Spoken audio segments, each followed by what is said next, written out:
coach from now on, and this is my first lesson on Tennis World Online Academy. I hope you like it and let's just get started. So जो आज हम जिससे start करेंगे वो है basic हिंदुस्तानी classical music, शास्त्रीय हिंदुस्तानी संगीत। जो आज हम सीखेंगे वो है बेसिक टर्म्स जो हम बाद में भी यूज़ करेंगे या जो जानना ज़रूरी है एक बेसिक लर्नर के लिए। तो फर्स्ट जो हमारी टर्म है वो है ध्वनि। ध्वनि मीन्स साउंड, ऐसी कोई भी साउंड जो हम सुन सकते हैं या हम गा सकते हैं। कोई भी साउंड जो प्रोड्यूस हो सकती है वो सब ध्वनि में आती है। जो और इसी तरीके से जो साउंड हमको सुनने में अच्छी लगती है उसको हम नाद कहते हैं म्यूज़िक की लैंग्वेज में। इसी तरीके से सेकंड टर्म है आंदोलन। आंदोलन मीन्स वाइब्रेशन।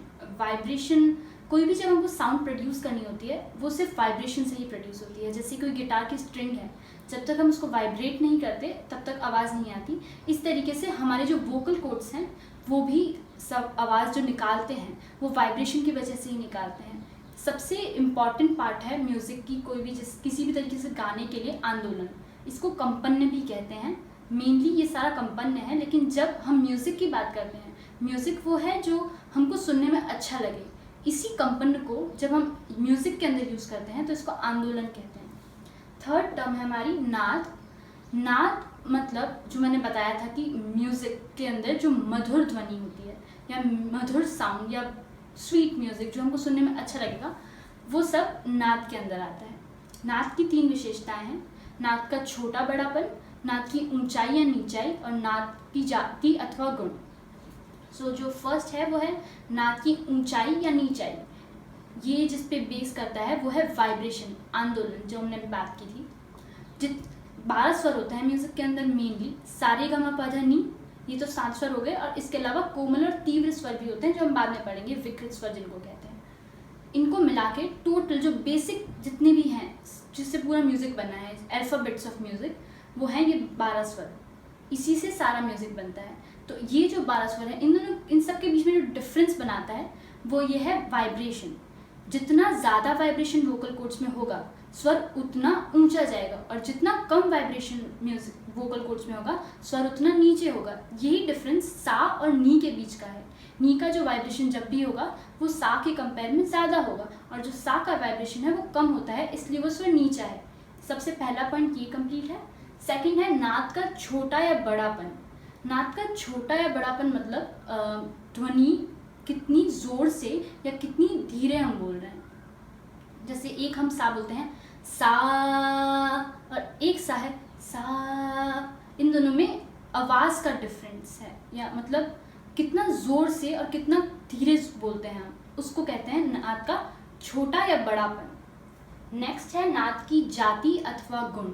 इसका ये मतलब होता है जैसे एक इंस्ट्रूमेंट की साउंड है, जैसे एक गिटार की साउंड, एक हारमोनियम की साउंड, एक पियानो की साउंड और एक यूकेलेले की साउंड में बहुत डिफरेंस होता है। यानी कि हमारी जो वॉइस है उसमें और इंस्ट्रूमेंट्स की साउंड में बहुत डिफरेंस होता है। इसी को नाद की जाति या गुण कहते हैं। इसी तरीके से जैसे कोई मैं गाऊंगी या कोई और इंसान गाएगा, उसकी आवाज़ के अंदर भी बहुत डिफरेंस होगा। ये डिफ़र करता है हर पर्सन के अंदर। इसी को हम कहते हैं नाद की जाति या गुण। इसी वजह से सब एक जैसा नहीं गा सकते हैं। जब हम किसी को कॉपी करने की कोशिश करते हैं हम उनके जैसा नहीं गा सकते हैं। यही रीज़न है इसके पीछे कि हम सब सेम नहीं हैं। ओके, तो नेक्स्ट थिंग है श्रुति। श्रुति का ये मतलब है, श्रुति को संस्कृत में कहते हैं, इनका एक लाइन है श्रूयते इति श्रुति है। इसका मतलब है जो भी हम सुन सकते हैं वो सब श्रुति है। एक तरीके से ध्वनि हो गई, लेकिन इनका एक डिफरेंस है जो इन्होंने बताया है। वो ये है कि जब हम कोई भी नाद गाते हैं, टोटल बहुत सारे नाद हैं, उनमें से ऐसे बहुत सारी चीज़ें हैं जो ह्यूमन ईयर नहीं डिफ्रेंशिएट कर सकता उन सब में से।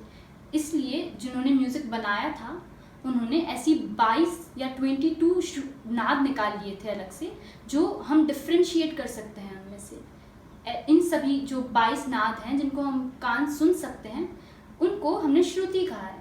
और इन्हीं 22 श्रुति में से जो सबसे ज़्यादा इम्पॉर्टेंट मानी गई हैं वो 7 श्रुति हैं, और उन्हीं को हमने स्वर कहा है क्योंकि वो हम बिल्कुल अलग से डिफ्रेंशिएट कर सकते हैं एक एक के बीच में। उन्हीं को हम स्वर कहते हैं। ये 7 जो स्वर हैं वो हैं सा, रे, ग, म, प, ध और नी, जिनकी फुल वर्ड्स हैं षडज, ऋषभ, गंधार, मध्यम, पंचम, धैवत और निषाद। ये शुद्ध स्वर कहलाते हैं, जो बेसिक हैं। ये 7 स्वर सबसे इम्पॉर्टेंट है, जो बेसिक हम सीखेंगे स्टार्टिंग में, वो यही 7 स्वर हैं। नेक्स्ट थिंग है विकृत स्वर। विकृत स्वर हैं, जब जिन्होंने म्यूज़िक बनाया था उस टाइम उन्हें लगा था कि ये 7 स्वर बहुत इंपॉर्टेंट है, इससे म्यूज़िक बन जाएगा, लेकिन फिर उन्हें लगा कि नहीं, और भी स्वर की ज़रूरत है, तो उन्होंने 5 एक्स्ट्रा स्वर बनाए, जिसके अंदर 2 वर्ड्स यूज़ किए जाएंगे, कोमल और तीव्र। कोमल मीन्स सॉफ्ट मतलब नीचे, और तीव्र मीन्स तीखा यानी ऊपर। ऐसे 5 स्वर हैं, जिसमें से 4 स्वर कोमल और 1 स्वर तीव्र है। ऐसे में रे, ग, ध, नी कोमल स्वर हैं और म जो है वो तीव्र। ऐसे टोटल मिला के 7 और 5 12 स्वर मीन्स हैं। तो जो 12 शुद्ध स्वर हैं, 7 शुद्ध स्वर हैं वो तो मैंने बता दिए। 5 जो विकृत स्वर हैं वो हैं रे, ग, ध, नी कोमल और म तीव्र। जो सीक्वेंस जो इनकी बनेगी वो ये होगी, सा, रे कोमल रे, ग कोमल ग, म तीव्र, ध कोमल ध, नी कोमल नी, और फिर तार सप्तक का सा। हम सा से ही स्टार्टिंग करते हैं और सा पे ही एंड करते हैं। ये सप्तक हैं जो मैं आपको बाद में बताऊंगी। तो आज जो हम स्टार्टिंग करेंगे वो है सा लगाने से।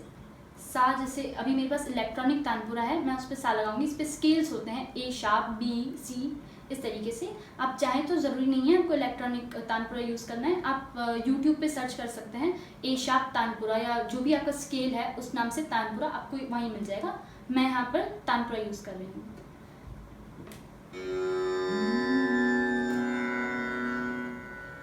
आप जब भी सा लगाएंगे तो आपको या तो आप रिकॉर्ड करके सुनिए या किसी को पास में बिठा लीजिए।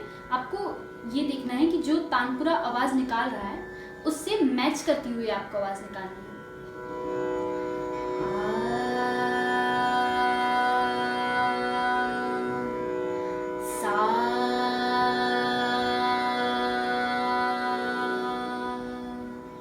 बी स्केल मैंने यूज़ किया है यहाँ पर।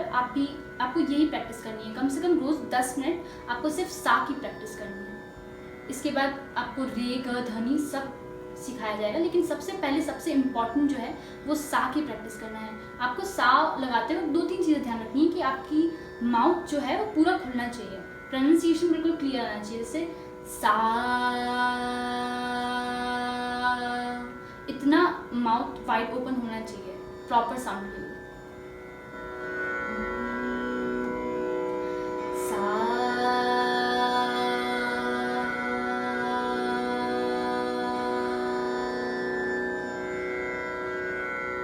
धीरे धीरे आपको टाइम बढ़ाना है, कितना लंबा आप सा गा सकते हैं, कितना छोटा। अभी तो आप जब स्टार्ट करेंगे तब ये साउंड बिल्कुल कम आएगी, लेकिन जब आप बाद में जब प्रैक्टिस करने लग जाएंगे उसके बाद सा लंबा होता जाएगा। आपको ये देखना है कितनी ब्रेथ कंट्रोल कर सकते हैं आप एक बार के सामने, ठीक है। और बाकी हमारे जो 7 स्वर हैं वो मैं आपको भी गा के सुनाऊंगी। आपको प्रैक्टिस करनी है रोज़। सबसे पहले जब तक आपका सा क्लियर नहीं होगा तब तक रे, ग, ध, नी वगैरह आगे कुछ भी नहीं हो पाएगा। सबसे स्टार्टिंग में आपको सा ही करना है। सा,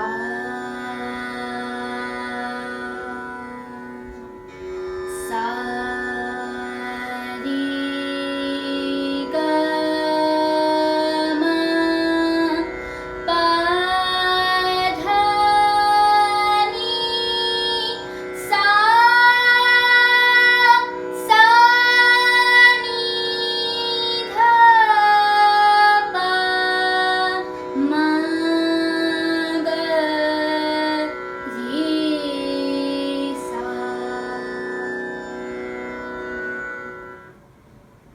तो जो ये है सा, रे, ग, म, प, ध, नी, सा, तार सप्तक का जो हमने सा लगाया है वो इम्पॉर्टेंट है। सा से सा तक हमको गाना है और वापस सा से नीचे वाले सा तक आना है हमको। इसको मध्य सप्तक का और तार सप्तक का सा कहते हैं। अब जो है जैसे अल्फ़ाबेट्स हम जब सीखते हैं तब हम उसके बाद जब बच्चा अल्फ़ाबेट सीख जाता है उसके बाद हम उनको वर्ड्स बना के देते हैं, जैसे CAT कैट। इस तरीके से जब हम वर्ड्स बनाते हैं, पैटर्न्स बनाते हैं, इसी टाइप से म्यूज़िक के अंदर होता है अलंकार। इसमें हम क्या करते हैं, हम सिंपल पैटर्न्स बनाने लगते हैं म्यूज़िक के, जैसे सा रे सा, रे ग रे, ग म ग, इस तरीके से हम पैटर्न्स बनाते हैं। ऐसे बेसिक 5-6 पैटर्न्स मैं आपको अभी बना के दूंगी, आपको ये प्रैक्टिस करने हैं। इससे हमारी स्टेबिलिटी जो होती है या फिर जो हमको एक स्वर से दूसरे स्वर पे जाना होता है वो बहुत प्रैक्टिस या ईजी में आ जाता है। ये ईज़ करता है हमारे सारे प्रोसेस जो है, क्योंकि डायरेक्ट हम यहाँ से डायरेक्ट गाने पे नहीं जा सकते, इसलिए हम बीच में अलंकार से स्टार्ट करते हैं। एक हफ्ता सबको लगता है लगभग प्रॉपर अलंकार बेसिक 5 अलंकार सीखने में, और साल लगाने में लगभग 2 से 3 दिन, और अच्छे से जो सारे गामा पधा सा हम प्रॉपर स्टेबिलिटी के साथ धीरे धीरे जो हम गा सकते हैं उसके अंदर लगता है कम से कम 3 या 4 दिन। अगर आप दिन में 2 घंटे भी प्रैक्टिस करते हैं तो अगर आप इससे धीरे हैं तो कोई बात नहीं, उससे कोई फ़र्क नहीं पड़ता। ट्राई करें कि आप जब सीखें तो एकदम स्पीड में ना जाए, जैसे सारे गामा पधा नी सा सा नी धा पा मा गा रे सा, ये जो स्पीड है ये हम बाद में लाते हैं, कम से कम 2 हफ्ते बाद ये हम स्पीड स्टार्ट करते हैं। उससे पहले आपको जो प्रैक्टिस करनी है वो धीरे धीरे प्रैक्टिस करनी है। सा रे गा, आपको एक प्रॉपर स्पीड नहीं बन रही है तो आप ट्राई कर सकते हैं। ये एक एक्सरसाइज है, जनरली मैं प्रैक्टिस करती थी जब मैं नया नया सीखती थी। आप जो एक घड़ी को सामने लेके बैठ जाइए, जो घड़ी का एक प्रॉपर सेकंड होता है, हर सेकंड पे आप एक स्वर को लीजिए, सा रे ग मा। और जो नए नए लोग ये गलती करते हैं वो है कि हम एक स्वर को दूसरा स्वर लेने तक तोड़ देते हैं, जैसे सा रे, ये गलत चीज़ है। आपको बिल्कुल उसको लय में लेके आना है, जैसे सा रे गा। सो अब हम सीखेंगे बेसिक अलंकार, बेसिक जो 5 अलंकार हैं। एक और चीज़ जो हमको इसमें सीखनी है वो है कि इन्हीं अलंकार को हमको आकार में भी गाना है। आकार का ये मतलब है कि जो हम पहला अलंकार गाएंगे या जो भी अलंकार गाएंगे उसी स्वर पे हमको आ करके उसको गाना है। जो अपन स्वर लेंगे उसकी जगह हमको आ शब्द का यूज करना है। सा रे गा मा पा धा नी सा सा नी धा पा मा गा रे सा।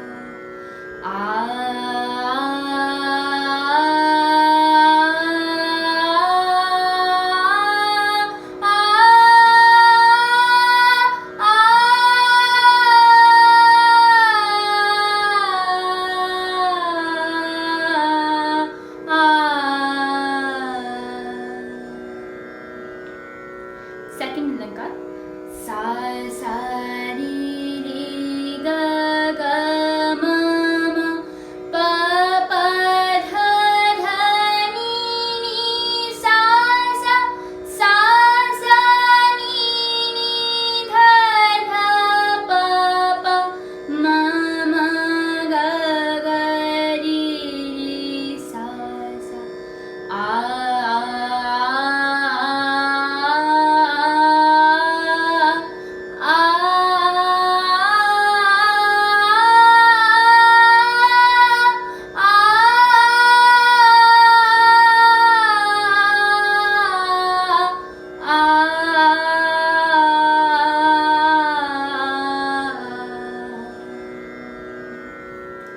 जो सबसे ज़्यादा गलती हम करते हैं इसी अलंकार में होती है। इसके अंदर है कि जब आकार में गाते हैं हमको पहले प्रैक्टिस स्लो करनी चाहिए, ताकि जो ये अलग अलग आ दिखते हैं ना, आ वो जब हम स्पीड में गाएंगे, अगर पहले ही हमने स्पीड में गा लिया तो वो एक ही लगने लग जाएंगे, वो अलग अलग डिफ्रेंशिएट नहीं हो पाएंगे, इसलिए हम उसको पहले स्लो गाते हैं। थर्ड अलंकार, सा सा सा रे रे रे गा गा गा मा मा मा पा पा पा धा धा धा नी नी नी सा सा सा सा सा सा नी नी नी धा धा धा पा पा पा मा मा मा गा गा गा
म प ध म प ध नि प ध नि सा सा नि ध प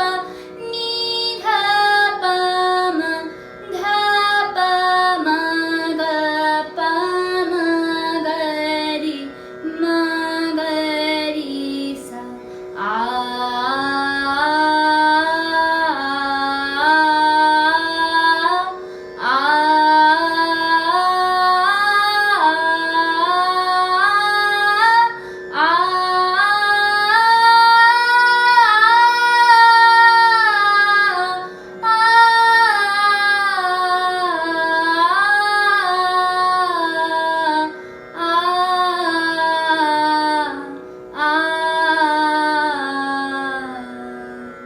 थैंक यू एवरीवन। हमारी फर्स्ट क्लास के लिए इतना बहुत है, और अब जब हम नेक्स्ट क्लास में मिलेंगे तो हम सीखेंगे कम से कम 20 से 25 अलंकार और नए कुछ थाट, जो 10 थाट हैं मेन हिंदुस्तानी क्लासिकल म्यूजिक में, और कुछ टर्म्स जैसे आरोह, अवरोह और पकड़।